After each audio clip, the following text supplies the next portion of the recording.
Good morning student. As we have started discussion regarding upthrust, so here we will discuss regarding the characteristics property of upthrust. There are generally three characteristics, one after another I am explaining. First of all, larger the volume of the body submerged in a fluid, greater is the upthrust.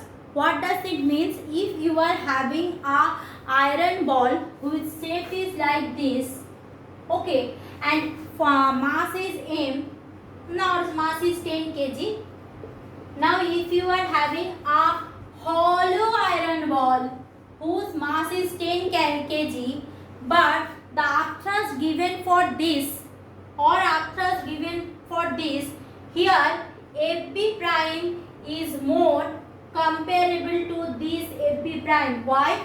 Because large is the amount of area, more is the upthrust. Clear? For that reason, nail can easily sink in water, but at the same time, iron made ship can easily float. Clear? The second one is that for the same volume inside the fluid, more density of fluid, greater is the upthrust. As I am saying in my past video, that more compact the liquid is, more the compactness, more is the upthrust will be provided. So suppose you are having water as well as mercury,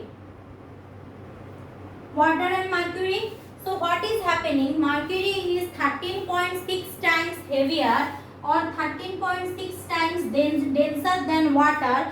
So the upthrust given by mercury on the same object will be more with respect to the upthrust given by water. Clear? And the third characteristic is that the upthrust act on a body in upward direction at the center of buoyancy, that is center of gravity of the displaced fluid. Means what?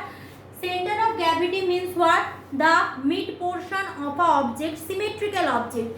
So if you are having a symmetrical object, suppose a rod you are having, so its center of gravity is in between the point. So upthrust always given at the center of the object. Clear?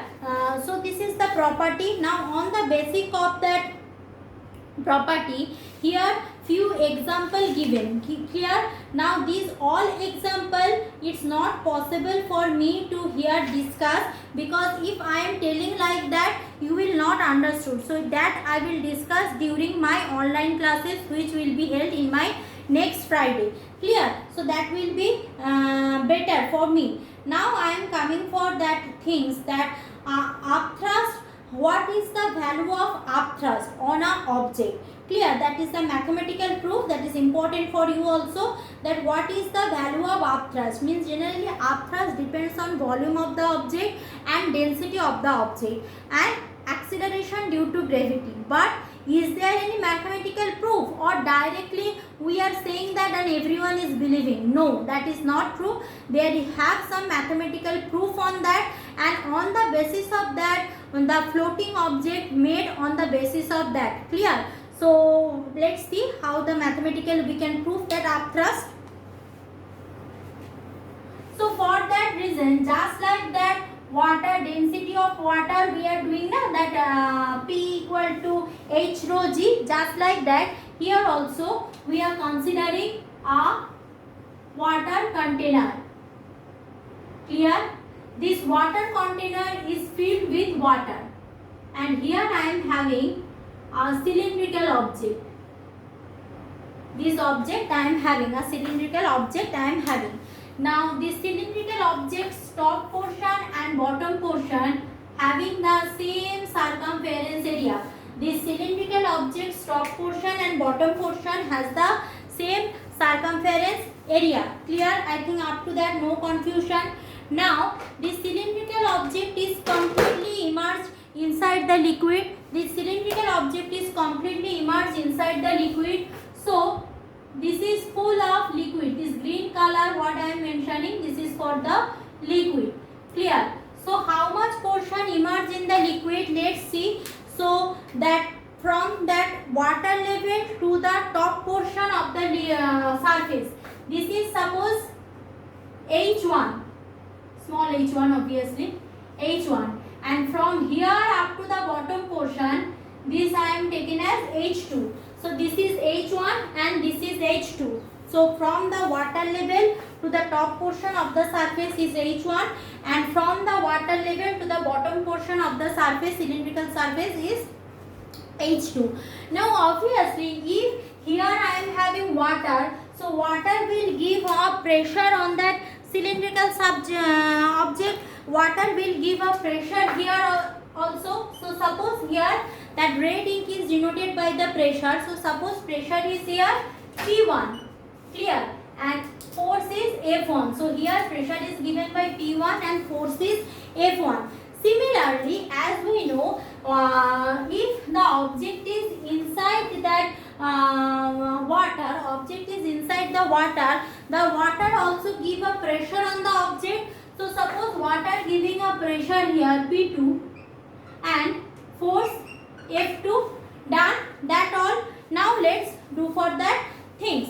So whenever we are having this kind of things, so at first depth, at the depth H1, here what is happening at depth H1, that pressure by the water, pressure is what? Suppose P1 is the pressure as I mentioned.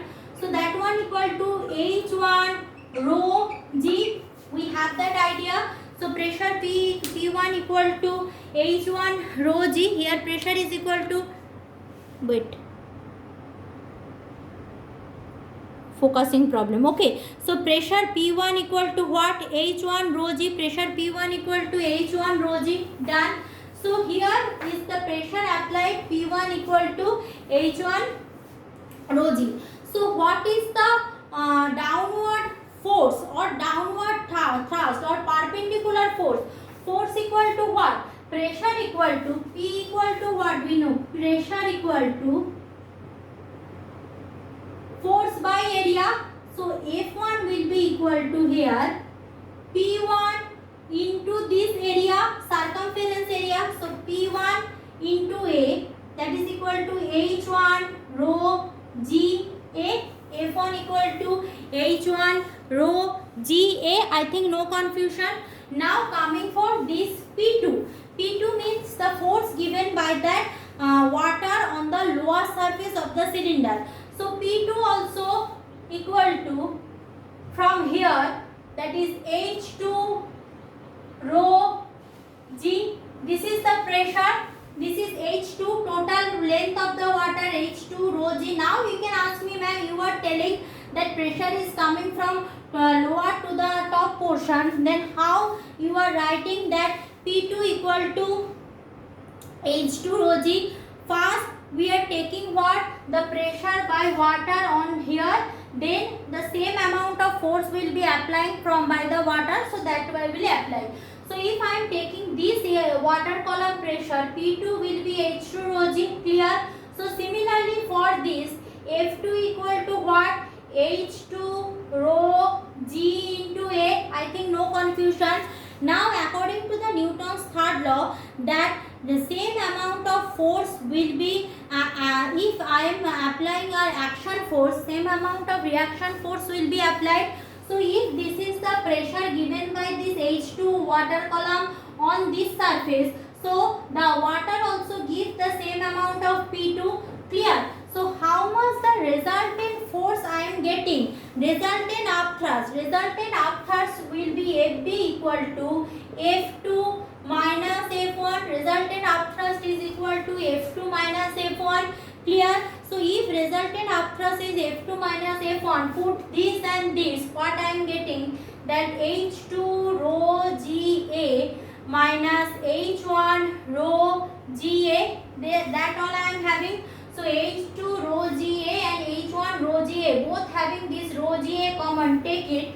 So H2 minus H1 rho GA, that I am having. Now what does it meaning of H2 minus H1? H2 minus H1 is simply nothing but that the length of the cylinder, clear? So if the length of the cylinder is L, cylindrical surface is L, so here it will be L into rho into GA, clear? Now length of the cylinder into the circumference area means if I take this and this, that will give me the volume of the object. So it will be written as rho g into v, v for volume, rho g into volume of the surface area. So from there we are getting that earth thrust is depends on the volume of the object, what is the volume, density of the liquid, and also the acceleration due to gravity. Okay, now see that by the from this v rho g we can also get that earth thrust also depends on weight of the body, weight of the liquid which is displaced by the body. How weight of the liquid? See, A into L means what? Volume. A into L means volume. Volume related to mass. Mass equal to what? That volume. Density is equal to what? Density of an object, mass by volume. So density equal to mass by volume. So volume will be equal to mass by density. Clear? So if I equate that also, I will get something which is related to weight, which I will discuss to my next video. So what I will do here, I have done that earth thrust calculation. Next part I will go for my next video. Thank you.